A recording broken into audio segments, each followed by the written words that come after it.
My name is Hannah, and this is my beauty budget.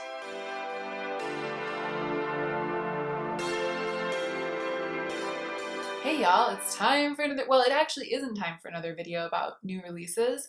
I'm just filming another video about new releases because I'm trying to film almost every day this month or post almost every day. I'm not making any promises to myself or to anyone else, but I'm just making an effort. So I figured that this was as good a time as any to experiment with filming a new makeup releases video every week instead of every other week, which is what I have traditionally done. I don't know if I'll be able to keep this up going forward, but at least this week I'm sticking it in between the other two. And it's interesting because it means that I can cover more things. There are things that maybe I would ordinarily skip. There are trains that ordinarily I wouldn't have spotted because I'm always only just talking about the things that interest me the most. And so I have the same number of things as usual, but because I have a smaller pool to pick from, I'm covering more things. You guys get what I'm saying. It makes more sense. If I make more videos, I talk about more stuff. A lot of people like watching these videos, so that's part of why I'm seeing what it would be like if I make more. And I also just kind of felt like it. I just felt like talking about new makeup releases, okay? Also, not only has my new softbox light arrived to replace the one that I broke by smashing its cord in the elevator door, but it's not totally dark outside yet. It will be soon. I'm just very pleased with myself. So there's light all around. Let's go ahead and get into the meat of the video.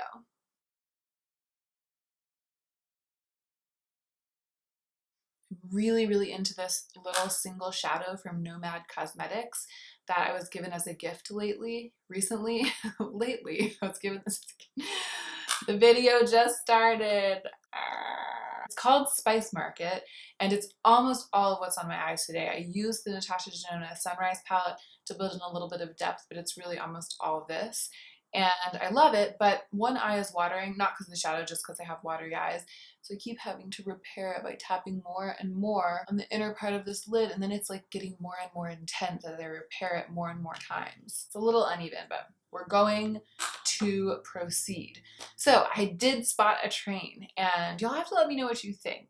I'm getting a little bit loosey-goosey in terms of like what I consider to be a train. I just feel like this week, a number of drugstore priced, drugstore profile brands are coming through with the innovative packaging. Drugstore brands, like all brands, are always trying to do gimmicky things. Like people are always trying to be like, we've never before seen like shaped like a rose sitting on your head upside down. That's not new. It's not new for drugstore brands to be doing that. But drugstore brands are starting to F with the imprint on the pan in like an elegant way. And I do feel like that's a little bit new. I feel like that's something that looks classy no matter how you slice it. And in some cases, they're ruining it by putting that beautiful thing inside of mundane looking or poorly designed looking outer packaging. Maybe they'll catch up eventually, but I thought it might be an interesting opportunity to talk about the veneer of luxury, the way we conceive of luxury or of something being luxurious, and the kind of triggers and string pulling that goes on with the way that makeup is like organized and packaged. So the first car on this train is the I Heart Revolution little bear palettes. And these aren't really to my taste. I can go for a kitschy thing once in a while. I do have a lot of RuPaul's Drag Race art around my house, for example. I can get down with a certain kind of like pop culture, pop art-y presence. And it's not everywhere in my house. It's not like it's coating my house. And definitely in my makeup collection, I kind of tend to lean into the like mirrored rose gold magnetic type of vibe. But I can get down, I could get down with this, like even the black one looks really cool. The pink one looks, the gold, I guess they all look really cool. So maybe if one of these were to like fall into my lap, I would display it on my vanity and I would love it. So it's not really what I would think of as my vibe, but like I can understand it, I can get down with it.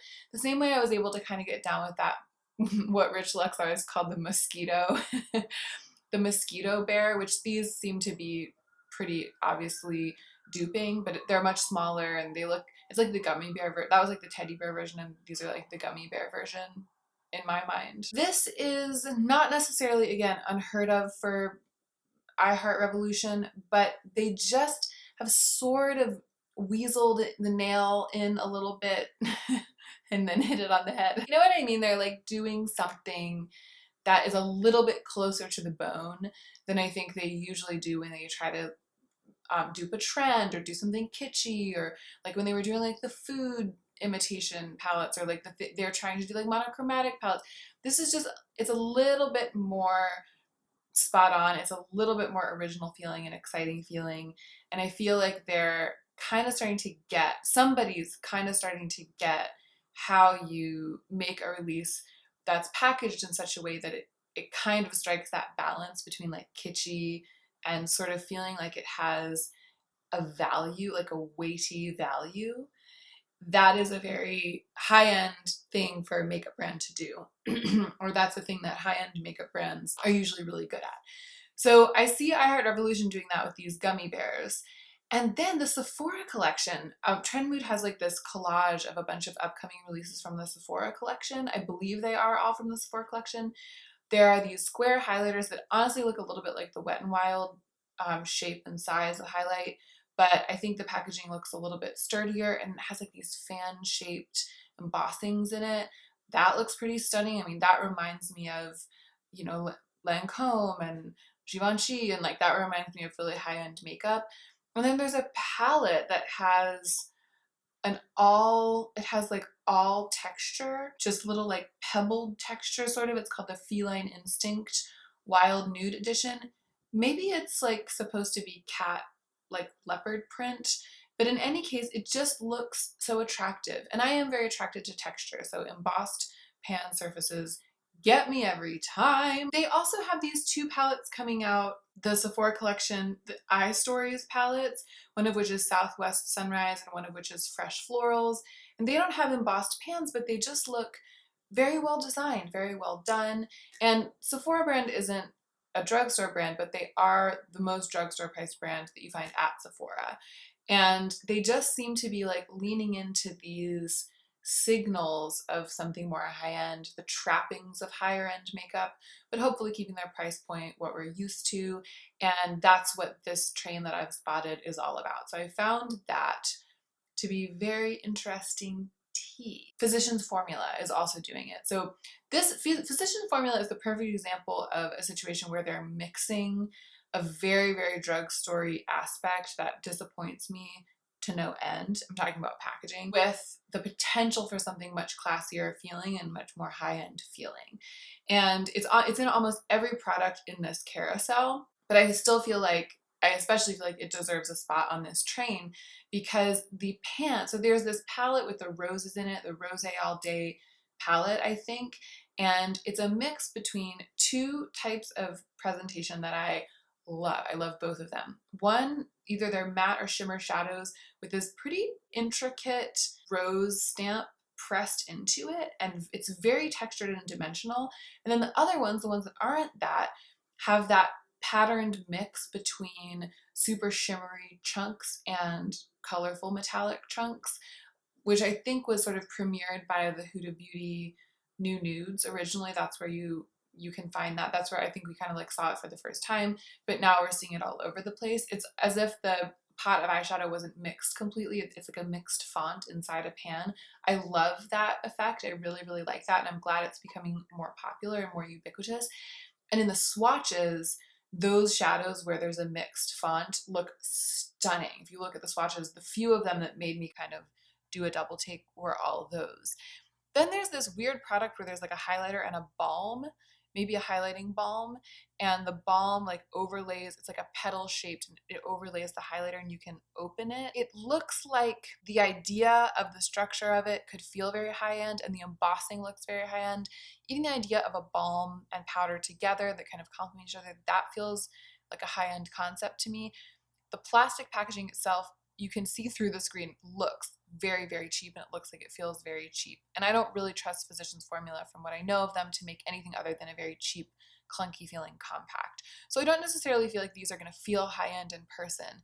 And this gold bar thing, it's the same thing. The pans themselves look stunning. Like, look at these sort of like Hershey's bar shaped raised gold bar, and the colors, the monochromatic aspect, it's so beautiful. But then they've gone and put it in this like clunky boxy packaging with an included mascara or something. It's like the worst decision ever. They made these gorgeous decisions about color and about the shape and the presentation of the pans themselves, and they made horrible decisions about the rest of the packaging. It's interesting, like there's something about this release, this Rose All Day release, that makes me sit up and take notice, and it has to do with the embossing, the finishes, honestly the monochromatic aspect, not only of that gold bar palette, but also of the one with the roses. That's pretty beautiful, kind of neutral mauve palette. I hate the print of the roses on the outer packaging and behind the shadows on the pan. All of the rest of that is just garbagey to me. So it's a curious blend of what I consider to be like successful aesthetic choices and extremely unsuccessful aesthetic choices. And then I felt like ColourPop deserved a place on this train, or in the discussion of this train, for two releases. One, I know I already talked about the Bare Necessities last time I did a video like this, just last week, you guys. I talked about how it's very pretty and it's totally unnecessary to me. It's barely necessary. But I love what they've done with the place. I love what they've done with the packaging. From what I can tell, I love the really, really, really, it's like almost like a super ultra pale, ever so slightly pink color, or white, but it just looks like it's a whitish pink, like a big can of white paint with just a drop of pink in it. That looks gorgeous. And then it looks like it's sort of pebbled the surface of it. They just did a really good job with the packaging on this. And there are so many ways in which they could have gone wrong. Like they could have done too much. They could have gone overboard, but by restraining themselves, by keeping it kind of classy and clean, they made it look high end, even though it also looks like a Morphe palette. So they did everything they could to kind of push it into the high-end realm aesthetically. And on the total other end of the spectrum in terms of aesthetics, but also I feel like it had the same result, is this butterfly collection. So this is like super saturation of print and glitz and just like bonanza of color, but the semi-photorealistic butterflies and flowers kind of collaged together in a kaleidoscope with like a glitter finish and photorealistic drops, but it's sort of collagey, it looks cut out, like all of that, it's working. Someone's earning her paycheck at ColourPop. And I feel like this is something that I could see coming from a much more expensive brand. I've sometimes seen pricier brands make this kind of like maximalist decision for their aesthetics. It's not as though only minimalism is like a harbinger of price. It's not that way. Sometimes it goes in this direction too. It's just a matter of execution. And I feel like with these two releases, the butterfly-oriented release and the Bare Necessities release, ColourPop they've just like studied a little harder in terms of what makes something look expensive, what makes it look precious, what makes it look very special. And so all of these are different, like the butterfly, the Bare Necessities, the Physicians Formula, the Sephora collection embossing, and then the bears, the gummy bears. All of them have tapped into something slightly different, I feel like, that we tend to associate with classier or more covetable makeup, and therefore often makeup that costs more. It's not like they're all doing the same thing, but I feel like in tapping into that, some version of that, they're all doing the same thing. So that's the train I spotted. I hope that makes sense. I think we can call the train the trappings of bouginess at drugstore prices. Speaking of luxury, let's move on to talk about a totally not drugstore or drugstore priced brand. The next thing that has come up on my list is the Pat McGrath collab with Star Wars. This is cool. I like Star Wars. One thing I like is Star Wars, and I am not someone who ever allows myself to kind of drum up extra interest in something because it's themed or because of fandom or anything like that. There's nothing about my appreciation of Star Wars that makes me more inclined to want any of these palettes. If these weren't in Star Wars packaging, I would be like, wow, beautiful, but not for me. And then they are in Star Wars packaging and I'm like, wow, beautiful, but not for me. And cool packaging, Pat. Like that's how I feel. It's just they're not, my desire for the product itself isn't really enhanced or diminished or anything by the fact that these are themed. I just think it's cute, and it's sort of an unexpected release in a weird way. It's like Pat McGrath tapping into a different kind of luxury marketing that's a little bit more kitschy, kind of like the original Mosquito Bear eyeshadow palette.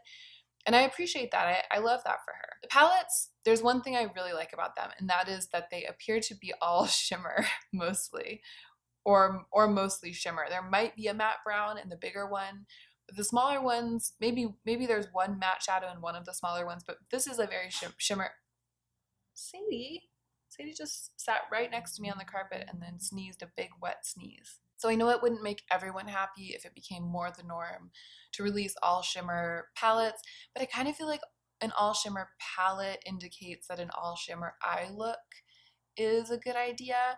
And I think that's a very good idea, and I would like it if it became a little bit more run-of-the-mill for people to just pop a shimmer all over their lids and smoke it out, or to use shimmers in the outer corner, to use shimmers in the crease, and shimmers all over the place, and shimmers all over your face. Only a small bit of my desire for that to happen has to do with the fact that that's my aesthetic, because I don't care what other people do. Like, you don't have to do what I do, but I do like the idea of having the makeup rules, or what have kind of been the standard makeup rules, basically for the tenure of like YouTube makeup.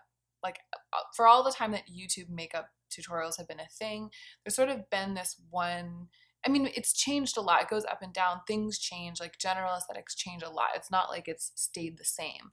But I definitely feel like the overarching general culture of the way to build an eye look has had to do with like putting mattes in a certain place and putting shimmers in a certain place. There have kind of been these rules, and I would like to see those rules exploded. I would like that to be the main trend going forward. I would just like to see rules melt away a little bit more than they even have thus far. So it makes me happy when I see someone so high profile releasing something that kind of pokes at those rules. And that's my favorite thing about this release, even though it's Star Wars themed. Oh, let's talk about this Manny MUA Morphe release, because here's what happened.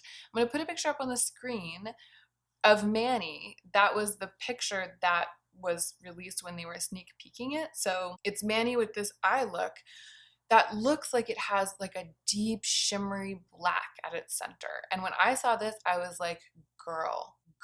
I was like, get your life and then get mine, because that's what I've been after. That sort of, it's like a shimmery black pudding.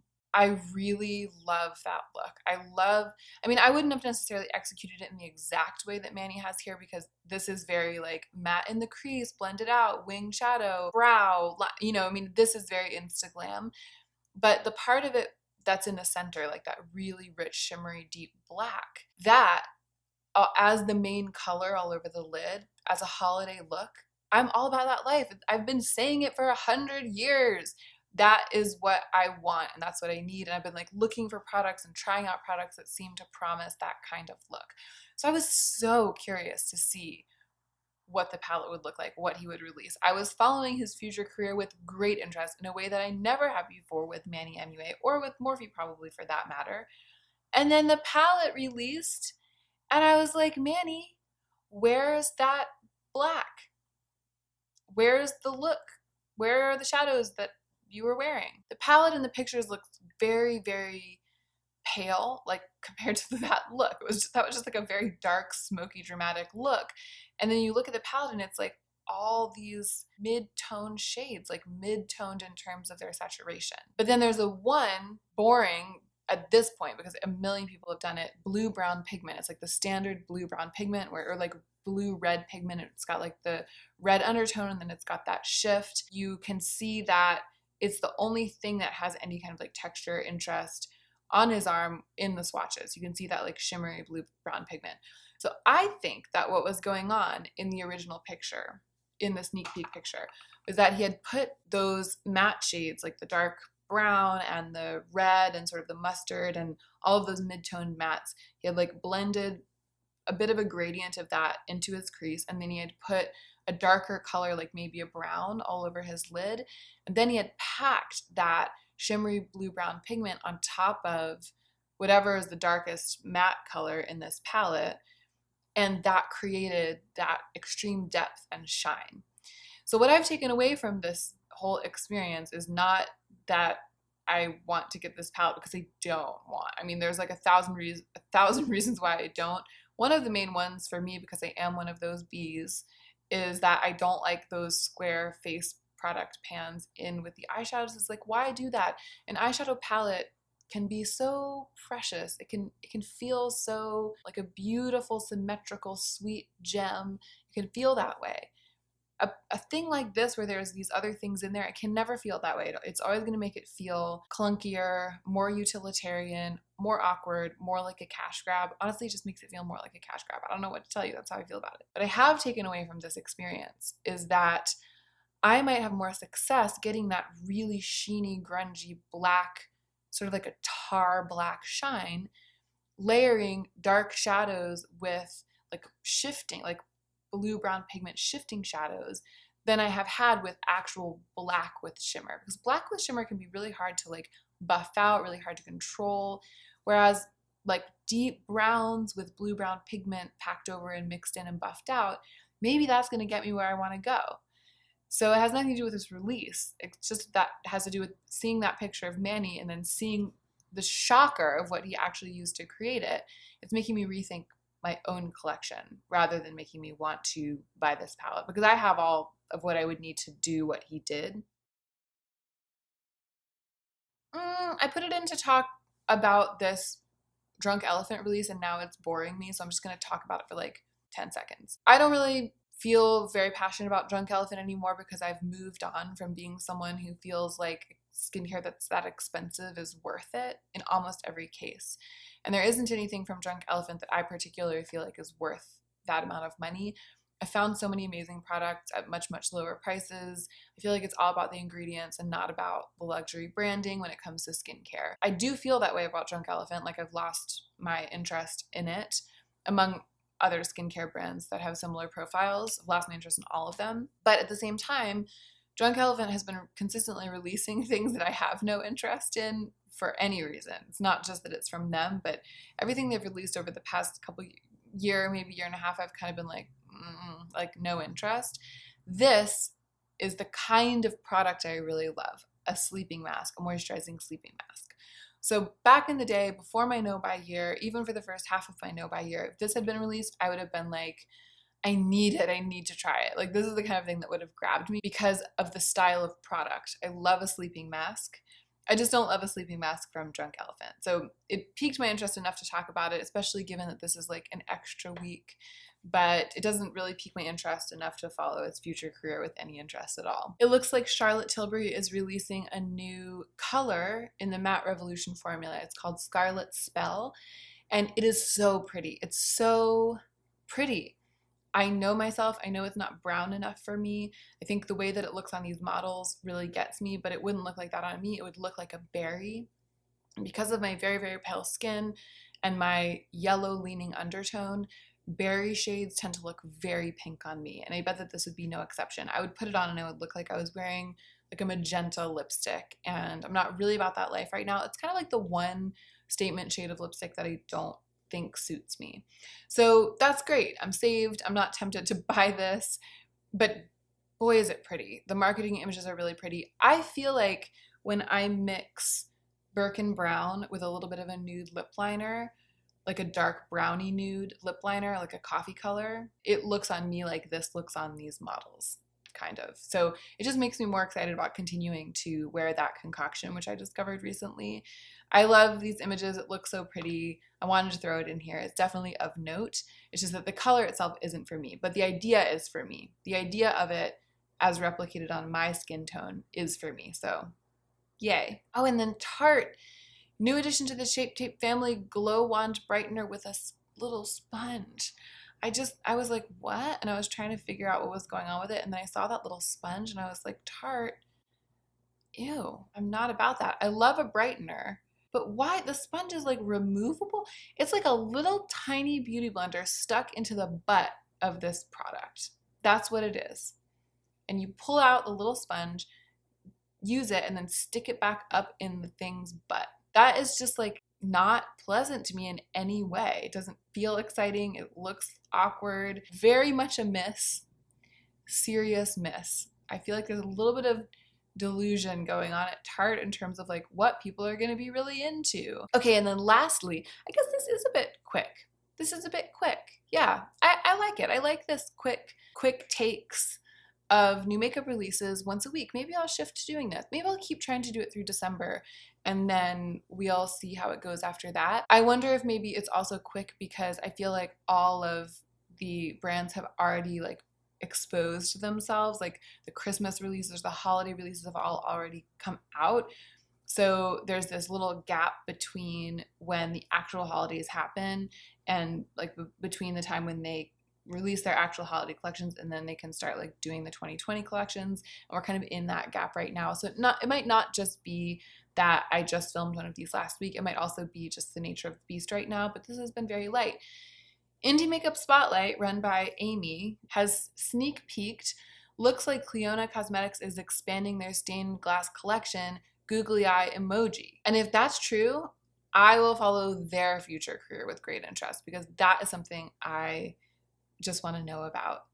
The stained glass collection shadows that Clionadh sent to me are just my favorites. They're just my favorites. They're some of my favorite shadows ever.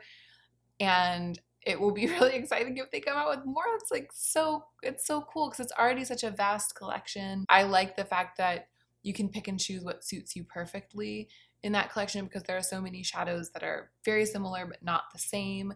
It's not a situation where I feel like it would make sense for anyone except maybe a makeup artist to own all of them.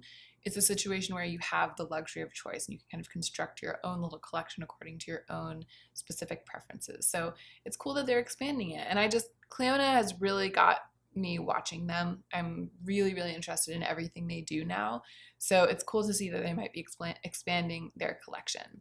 And that's the last little thing that I clicked on. That's the last little thing that I picked to talk about. So this has been kind of a quick sweep, but I loved it, and it did cheer me up a little bit in spite of the fact that my eyes are messing themselves up. I'm gonna go now. I appreciate you guys watching. Let me know what you think down below. Let me know what you think about me doing this every week. Is it like sad that it's not as beefy each time as when I do it every other week? Do you want more shorter of this kind of video, or do you want the like twice monthly heavy hitter going through all of the things type of thing? Tell me what you like better. And don't forget to take extra good care of yourself this week so that you can be the most effective version of yourself as you do your work in the world.